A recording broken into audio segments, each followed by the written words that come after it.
Is the Binstarter Launchpad still profitable? In Q3 of 2022 and 2023. In this video, we are going to take an in-depth look on what the project is, if it is a possibility to invest into and get profits, or if we should stay away from it. Also a tutorial on how to actually get into the Launchpad, how to get started. So without further ado, if this is what you're looking for, stay tuned, get comfortable, and I will see you guys after the intro.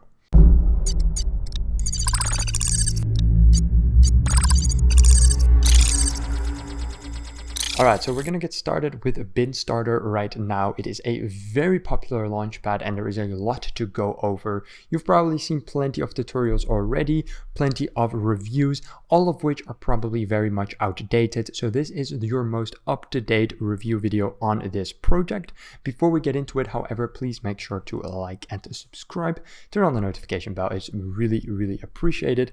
And if my hair wants to work with me, we can get started. Also, I'm no financial advisor. With that out the way, let's go. The very first thing we have to get into regarding Binstarter is that it is a cross-chain crowdfunding platform that will allow users to invest in early crypto projects in whatever chain that might be, whether that is the Binance Smart Chain, Polygon, whatever. It is cross-chain, meaning they will have a whole bunch of different chains launching on their Launchpad. So with that out of the way, let's get into the tier system. Now, I know what you guys are thinking. There's so much to go over. Why immediately jump over to the tiers? It's one of the most important aspects of a Launchpad. So we're going to get into that first. If there's anything else you would like to see beforehand, timestamps. Use those to jump around to the video and get to where you want to go first. All right, let's get started.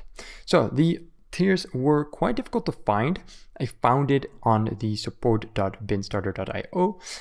Again, quite difficult to get to it, but it was possible. This is the most up-to-date version of the tiers. So we're going to dive into this and see what it has in store for us. So first and foremost, a lot of tiers. We have 8 different tiers. Now, what does that mean? Well, it mostly means that it is a big launchpad, right? The Binstarter Launchpad. If a launchpad gets big, we're seeing an increase of number of tiers overall because there are more investors, there's more variety of people who have different needs, so you immediately have more tiers. So that is the first observation. Of course, we can see also here that the first tier is not guaranteed allocated, meaning that you will get a lottery ticket which will provide you a chance of participating, but it is not guaranteed.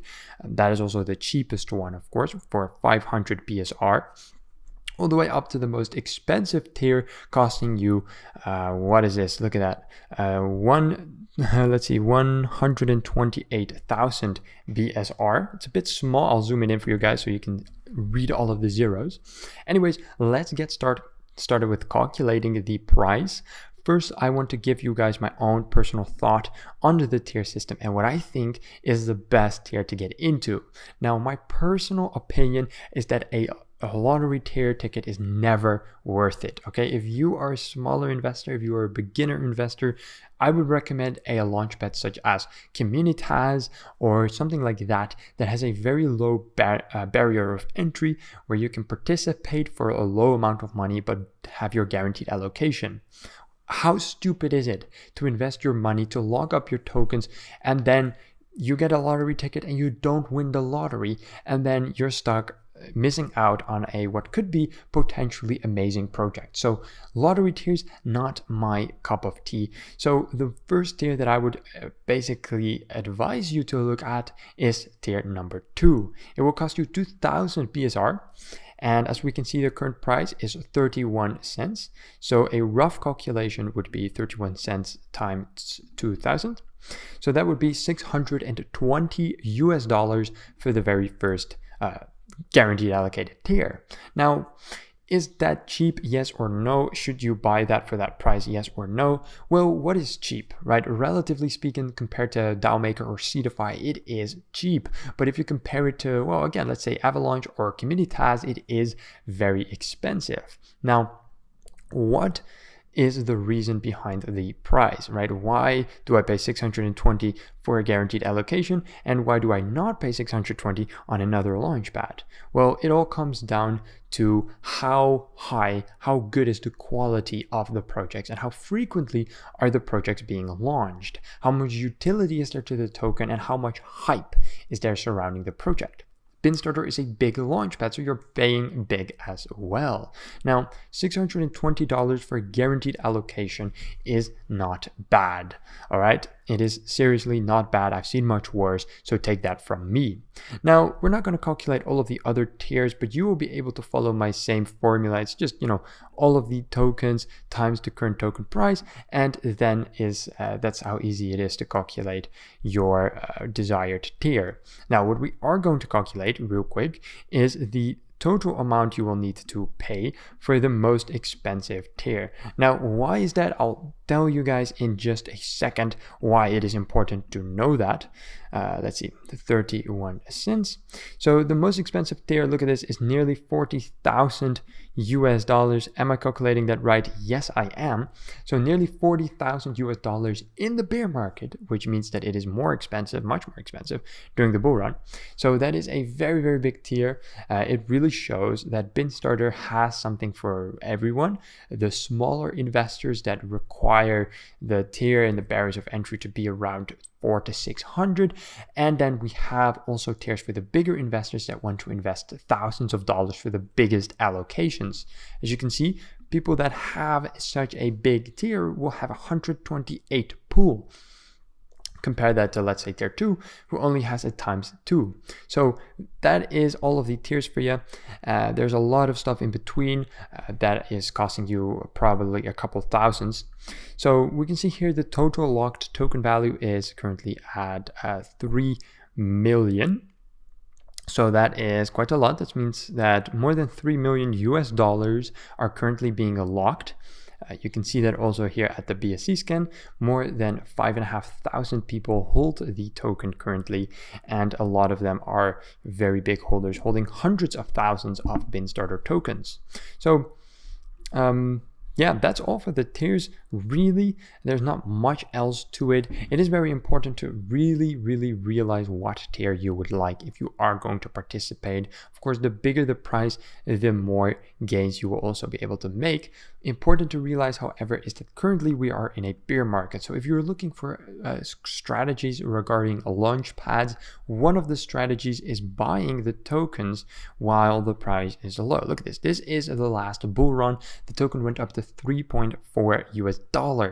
People paid hundreds of thousands to get the biggest tier, right? Now you can get it for just a couple tens of thousands, right?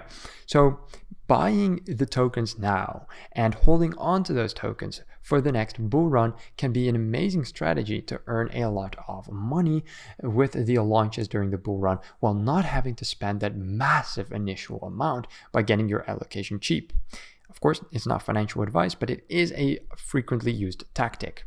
Regardless though, enough about my tactics and all that. Let's get moving forward with the next topic, which is the token utility and my token price prediction. Now, what about it? Why is it important? And what can you do with the tokens after you bought them? We're going to get into that right now, so stay tuned. So, of course, the token right now is at 0.3130 cents. It has been much higher. Binstarter has shown to be very susceptible to the market. Now, of course, what does that exactly mean? The bigger the launchpad, the more correlated they are with the current overall crypto market. So a big launchpad usually has a pattern much like, let's say, Bitcoin. Now, why exactly is that? It's very complicated and it wouldn't be relevant for the video, but what is important to note down is a very small launchpad can theoretically operate very, very good when the market is down, or operate very poorly while the market is up, versus a bigger launchpad is much more intertwined with those bigger coins such as Bitcoin or even Ethereum. Now, what we see here is that every time they bounce down, they bounce back up, right? We've seen it here, early 2021. We've seen it here again. Then we've seen it here at the big peak. We've seen it here in smaller occasions as well. And over here again, over the last month, another big peak. So they keep climbing back up after they go down. Now, this is a very good indication that the Launchpad has a strong foundation, right? We've seen Launchpad skyrocket, right? That's what the bull market does. But so many of these Launchpads have never bounced back up again. They just died, right? They gone extinct, or even if the market picked up again, they just were left behind. What Binstarter shows is that they survive the bear market and move with the market back up. So it makes it a very safe choice to go with Binstarter, as you will know for a fact that even if times are tough, they will bounce back up. So that is very strong, and part of the reason is because they have good token utility. And I'm not just talking about obviously participating in the projects, right? Because this is of course the biggest utility. I'm also talking about other utilities for the tokens, such as farming, such as staking, which all contribute to giving the token more value. Right? And why is that? Well, the more you can do with holding the token, the less incentive investors will have to actually sell the tokens. Think about it. If you have 10,000 tokens and there's no projects, right? You can't do anything with it. There's no staking, there's no farming, there's no NFT marketplace, right? There's no projects, no IDOs. Then why are you actually holding the tokens? There's no reason for it. So when the price goes up, you're just going to make a quick buck, sell the tokens, get out. So when we look at a Launchpad, we want to find out, why do we want to hold on to these tokens? Now, Binstarter has some good reasons for that, right? We can answer the question.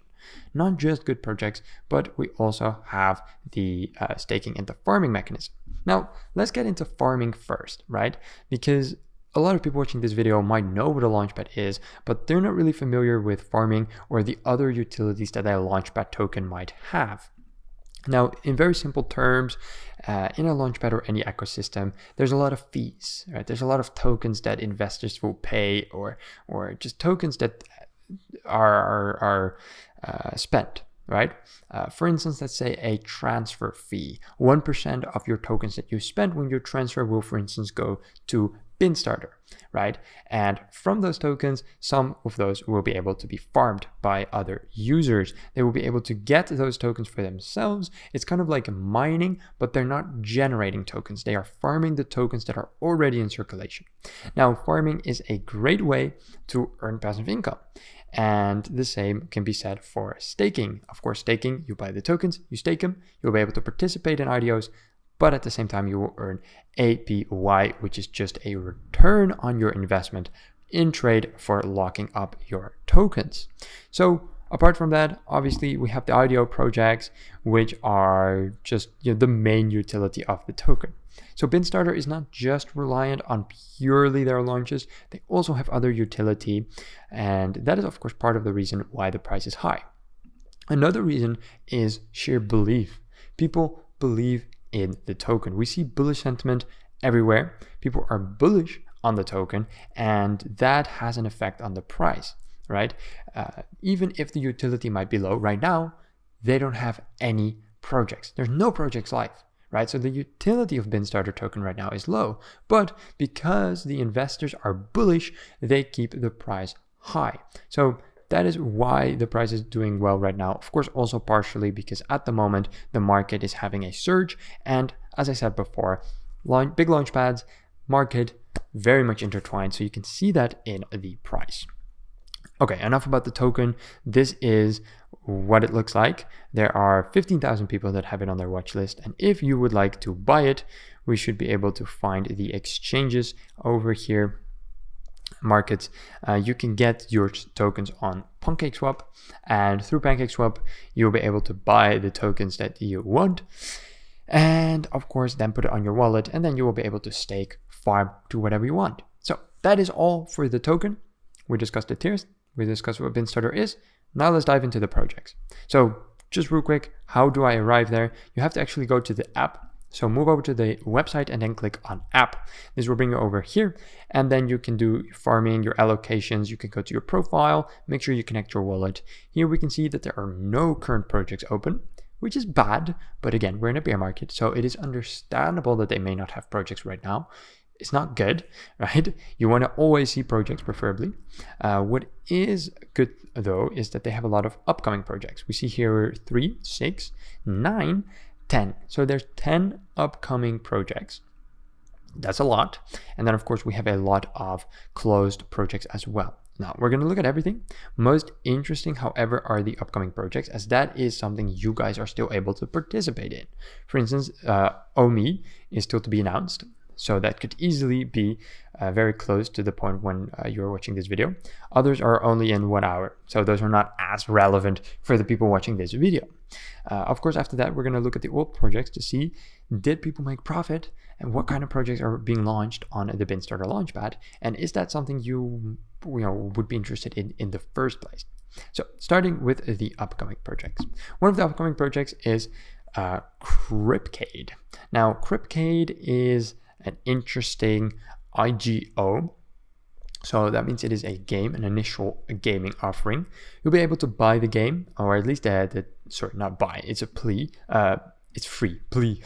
Look at me. It's a free demo. So you can download the demo for free for Windows, Mac, and Mac Intel. So there's that. And what exactly it is, I'm not entirely sure.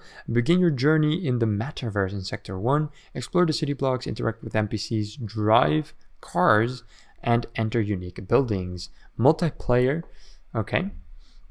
So this is supposed to be a metaverse type of GTA type of thing. So you will be able to have a character, interact with NPCs, buy certain buildings, buy NFTs, interact with other players, drive cars, and like most metaverse IGOs, everything in the game is also a NFT. So if you own the car in game, you also own the car NFT, which holds a price. And that means you will be able to earn money playing this game or collect NFTs apart from being able to play the game. So that's how an IGO works.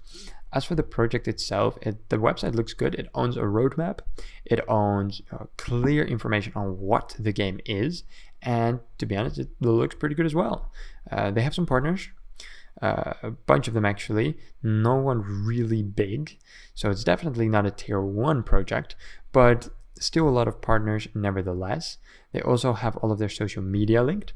So definitely seems like a okay-ish website and all that. They have a white paper. Again, I'm not reviewing this project, so I'm not going to go too deep into it, but this is one of the projects that is going to launch on Binstarter. We're just moving forward, breezing through the projects, giving you guys an idea of what is out here, what can be participated in on the Launchpad, and if it's something you might like or not. So now we're going to look at OMI, which is to be announced. So let's get into it, see if it's anything I see potential in or not. Again, if this is not something you're interested in, if you don't want a review of the projects, move over to the next point in the timestamps, as we are going to be reviewing the white paper to see if Binstarter will pump in the next bull run or not. So stay tuned for that. All right, so OMI live in an experimental new world, the first social subscription network and NFT marketplace. All right, so this is a crypto project that has an NFT marketplace, free and exclusive content, and a subscription service. Let's see, social media, multiple streams of revenue, NFT marketplace. Okay, so this is really like a crypto ecosystem type of thing. They offer multiple utility. So we see here DuckDAO.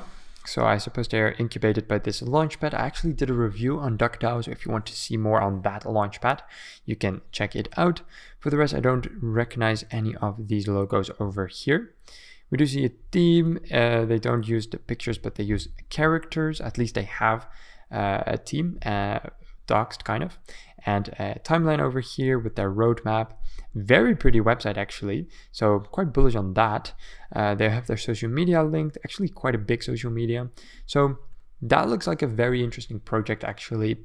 And again, what we can see right away, so I'll just let you in on a secret, okay? I review a lot of Launchpads, and the first things that I usually see about open projects is garbage, right? We see these garbage crypto mobile games, rug pulls, just bad projects overall.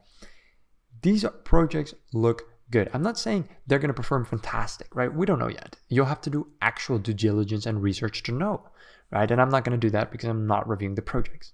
I'm just giving an overview of what it looks like, and it looks good. They look like they're high quality. They look like there was due diligence performed. So yeah, I mean, that's what we see.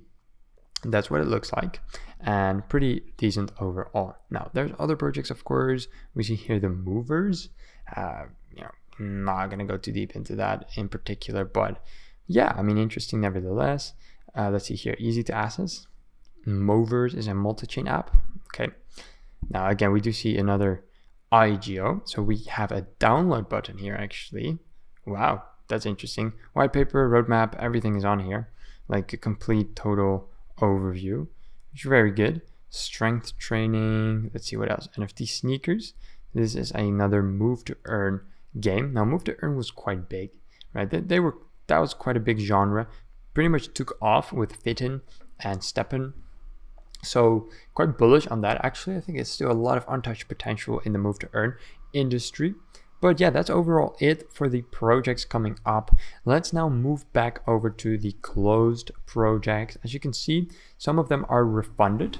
That essentially just means that money has been given back to the investors. Why? We don't know. It could be multiple reasons. We actually see quite a lot of refunded. Nomadland, BicycleFi, Bike Earn, Movin. Now, Movin was just a shite project overall, so I understand why that got refunded. So yeah, a lot of refunds. Let's look at one that was not refunded. So we see here Sugar Kingdom. Now, what I like to see, for instance, is moving over here and actually type in Sugar Kingdom and see how the token is doing. Try and find out if the people over at Binstarter made profits or not. Now, as you can see, we are not able to click on this, so we cannot see how much they paid for it, or can we? Say here, price 1 sugar, 0.16 BUSD. I don't think we get a solid overview of how much they paid for it, but anyways, this is looking, let's see here, Sugar Kingdom. Okay, so this is like a Candy Crush type of thing. Right, so I'm not too bullish on these type of projects. So there is definitely good and bad. Now, you have that often with Launchpads, but it is important to note down that Binstarter has good projects, but they also have more questionable projects. So is there investment opportunities here? Yes, there totally is. Do you actually have to do some proper research and find out what projects are not so good and what projects are? Yes, of course. So don't blindly trust. They definitely have some shite projects out there, so keep that in mind. Overall though, they have done a lot of projects in total, as you can see, many throughout the bull run, others throughout the bear market. They also did their own projects on the BNB chain, and yeah, this was just their own token. Very common, of course, launching their own project. And yeah, that's about it. I'm not seeing any very popular projects launch, except for Movin', of course. And then, of course, I have heard of Sleep. And that's about it, though. So yeah, that's overall everything you need to know about the projects. So right now, let's move over to the BNC scan. Now, before we do that, though, we're going to quickly move over to the white paper. Now, again, I almost forgot about the white paper, but it's very important. We're going to look at the white paper, and essentially what the white paper will tell us is just in general, how's the project looking, right? From the white paper alone, we can easily make our judgment whether we think that this project is going to be around for the next bull run and indeed have another price surge, or if the project is not in good shape at all. So moving over to the white paper was not available, so we have a light paper instead. So Binstarter Multi-Chain Launchpad Basics. Binstarter is a decentralized insurance protocol which has a mining style approval mechanism that brings together projects and liquidity providers. This insurance is designed to examine the projects according to certain criteria for 30 days and protect liquidity providers from possible damages against any negatives that may occur. Hence, of course, the refunding that is also done. The pre-sale problem. Binstarter has a different working structure than other platforms that provide solutions for IDO. Although Binstarter is considered as a decentralized structure, it is actually subject to approval with an evolution pool and numbers of protocols. It works in a structure similar to the mining system in Bitcoin. So let's see how they talk about software errors, funds and token related errors, cases arising from people, project owners acting out of purpose, or acting out of purpose by people in the project. Okay, so this is the overall introduction really. Let's see here. This is of course the token utility, what we talked about before, right? The features, what can you do with the token? And here basically we see deflationary 1 transaction fee. That's not a utility, but that is basically just a fee on every transaction that you make, which will then be able to be farmed. And it is a deflationary mechanism, meaning some of the tokens will be burned to increase the price of the token. Deflation 2, 20 million tokens to be burned. There's staking. There's also voting, which I didn't mention before. If you are a holder of the token, you will get voting rights, guaranteed allocations, and the evaluation pool. Okay, and yeah, for the rest, some text. 1% fee. Was that 1% fee though on transactions? Let's check here. BSR has a 1% transaction fee. Yeah, 1%. Okay. Yep, clear. MVP core features, ensured fixed swap pools, staking for pool assets, pools options, private pools, whitelisting pools, public pools. Okay. Moving over to the tokenomics, obviously we immediately see a mistake here as the lines of the graph go through the text. A little bit unprofessional. As for the actual tokenomics though, we see some interesting commas. 1.3% seed sale, which is very small for a seed sale.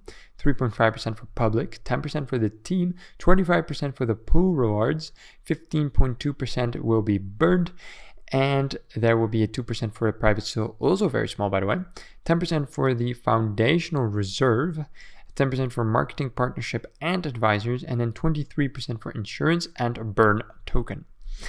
All right, 23% is for insurance and burn. Well, I understand why, but I think it's kind of weird to mix insurance with your burning. And by putting it together, we don't know exactly how much you're going to burn, right? Are you going to burn 22% of the tokens and insure 2%, or how's it going to work? So that is very important information. They left it out on purpose. They wanted to be vague as they don't want to specify on that. But look at this. So we have burn token here, and we also have burn over here, 15.2%. So there's a lot of tokens to be burned. So interesting. Not seen that so often. So yeah, good to note down. All right, let's move forward with the white paper. Hopefully we can find a roadmap or any information about the team. All right, so the total supply is 100 million. Nothing wrong with that. Burned 15. Yeah, definitely a lot of burning, which is again part of the reason why we are seeing the high price.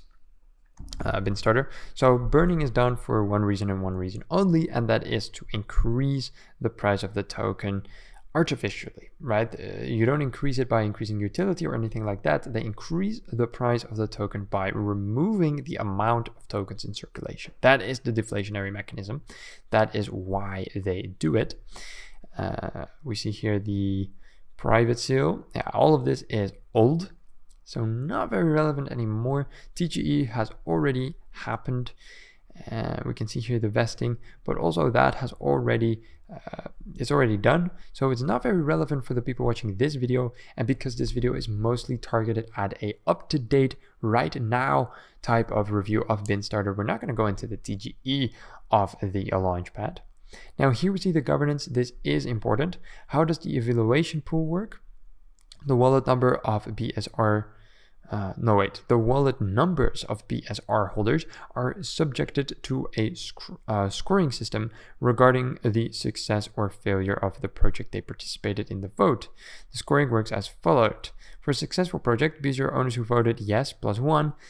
Okay, so you will get the vote on the projects that are going live on Binstarter as part of the decentralized voting mechanisms. Now, by voting correctly on projects that you approved and they actually did well, you will get a point. by projects that did not go well, you will get no points. And important to note down is you will not lose any points, right? If you keep voting, let's say you vote everything, right? You just vote on everything you see. Every project gets a vote from you, right? Then it's fine. You'll just not lose any points if you voted wrong, and you will gain points if you did. So what they did here is, in my opinion, a crucial mistake. Making them lose points will make them actually think, right? Right now, if I just wanted to earn more points, would vote everything. I would just vote every single project to just make sure that I always get my points. And there's no repercussions for voting wrong, so why not, right? And that lowers the quality of the vote from the community as well, because if you actually incentivize the community to really think about their vote and vote correctly, then you actually have good votes, and people will actually not vote on projects that they think are bad. Right now, I'm sure there's a lot of people just voting for the hell of it. I can guarantee that's what I would do. I'm that type of dude. I'll let you know right now. To an unsuccessful project, oh, look at this. BSO owner who voted yes will get -2 points. Okay, so why do they put here BSO owner who voted no gets 0 points for successful project? This is for successful projects. So an unsuccessful project will give you a repercussion. And if you vote no, you will get 2 points. Interesting. Okay, so they did put it a bit strange in the chat. Like, you guys were probably cringing at me for a little bit, but I did in fact read that wrong. I thought that it did not present any repercussions. So they did think about what I just said. They do have repercussions. You would just get 0 points if you vote no to a project that ended up doing well. So there's no repercussions for voting no on a project that ended up doing good. There are repercussions, however, for voting yes on a project that did badly. So my tactic of just voting everything doesn't work. It will get you minus points. So don't do that. Don't do that. All right. That is basically the voting system. Evaluation pool reward system. People in the evaluation pools are rewarded for their contribution to decisions. This results in 10% of the burning amount being distributed to the voters. So of course we have been seeing big burns, right? They are burning a large amount of tokens, and those tokens are also partially going to be landing at the voters. I like that. It's really good. Not only will you get voting rights, but you also get coins for doing so. Okay, so that is pretty much all about that. Here we have the protocol, anti-fraud and insurance protocol. Now this is actually very important. Not a lot of launchpads have a good insurance policy. And as we can see here, only level 3 and above users can benefit from the insurance protocol. That is important to note down. However, insurance protocol is very important.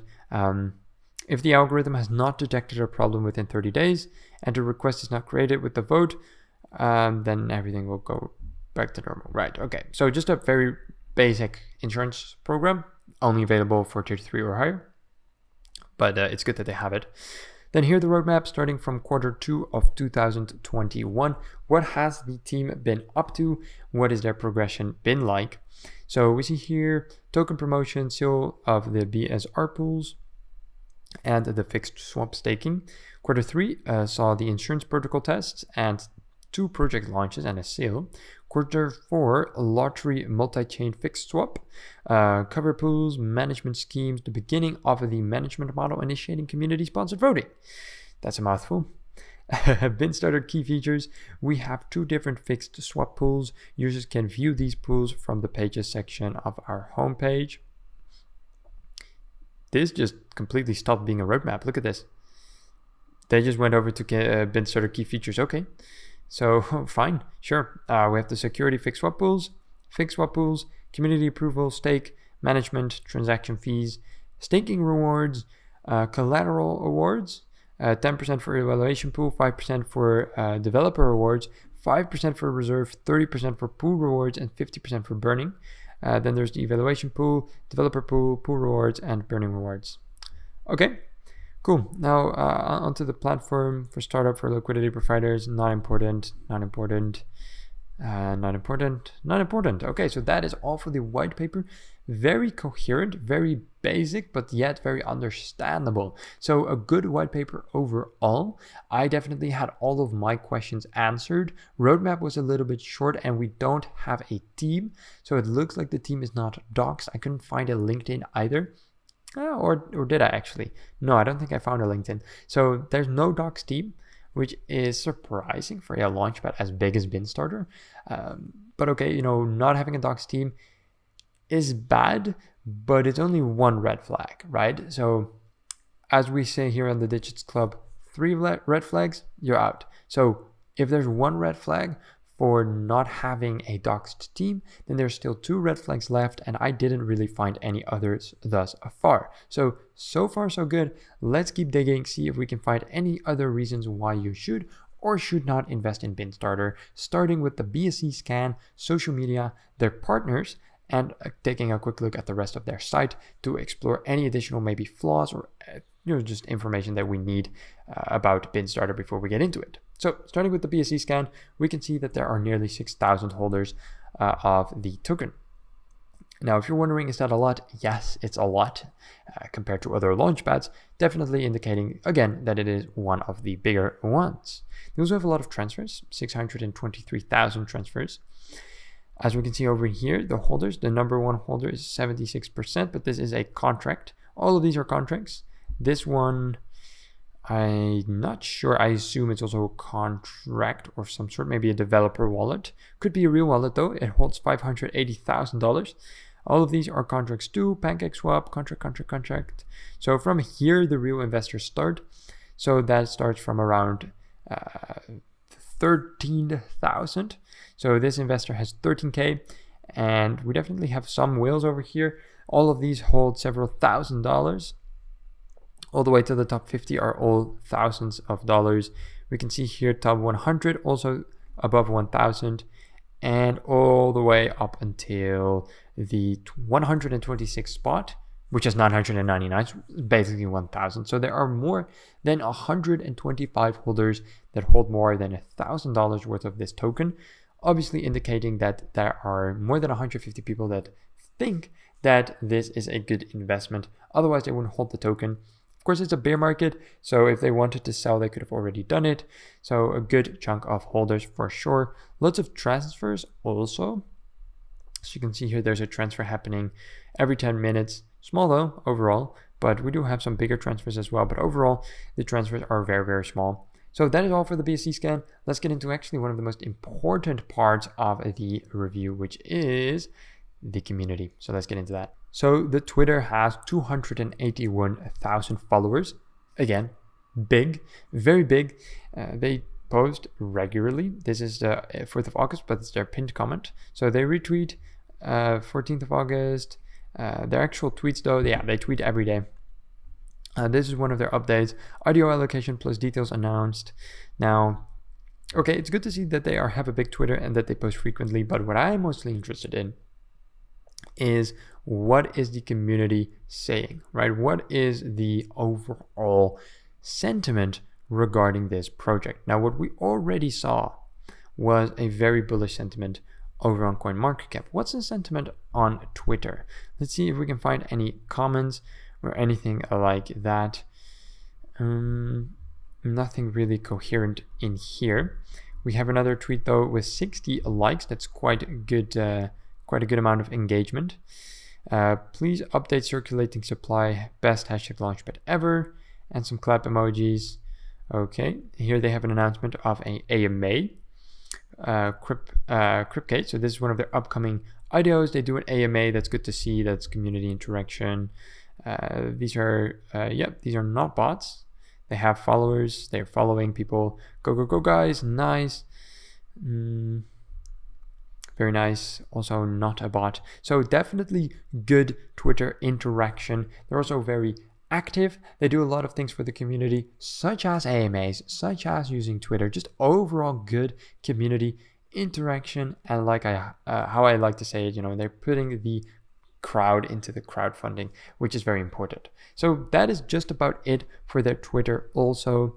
Now let's take a quick dive into the rest of their website, and most importantly, of course, their partners. So the partners and collaboration, we see Decent, Gem Capital, Bitkeep, Polygon. And I know for a fact that one of their partners, I think you see it here, is Coin98 and Chainlink. Now Coin98, of course, being a very big crypto all-in-one platform. They were booming in 2021, back when Cardano was surging as well. Overall, very good platform, very bullish on it, and of course the price has gone through the roof. They're definitely a tier 1 / tier 2 type of project, and they're partnered with Binstarter. Chainlink, of course, very big. Ventures, let's see, wait, I saw the name almost. VB Ventures, quite big as well. Floki, Unicorn Ventures, and the rest I don't know, but definitely some big tier 1 / 2 partners, and quite a decent amount of partners to begin with. They have a little text here saying, our goal is to create an ecosystem of like-minded partners and work on promising projects together for the benefit and betterment of everyone. So those are the partners and collaborations of the Binstarter Launchpad. Overall, that is also all for their website. They have a bunch more social media linked, such as their Instagram. If you click on Instagram, however, it links you over to their Telegram. Telegram, by the way, very active. They also do have a YouTube channel, but they're not active on it whatsoever. They do have 12.5 thousand subscribers, so they're quite big. They also have thousands of views on their videos, but they're not utilizing it anymore, which is a shame. But yeah, there you go. They do have it. All right, so that was it for the Binstarter Launchpad. What are my final thoughts on it? Overall, I think it looks great. The overall website is amazing. Community sentiment is good, and the projects look good as well. So to answer your question, is Binstarter still relevant? Can you still make money with this Launchpad, even though the all-time high has been a year ago? Yes, the Binstarter looks great. I mean, everything is right. One red flag was found, and that was that the team was not doxxed. Yes, there was a small bug with their Instagram, but who cares really, right? So overall, the Launchpad shows to have a very strong foundation, and when the next bull run hits, I am sure that the price will surge and the project will also give good returns. So Binstarter is doing good right now. I think they're going to be doing great in the near future as well. So to answer your question, is it still relevant? The answer to that is yes. So thank you guys so much for joining me again today. I really hope you enjoyed the video. If you did, like it. All right, you guys, thank you so much for joining me. See you all in the next one. Ciao, ciao.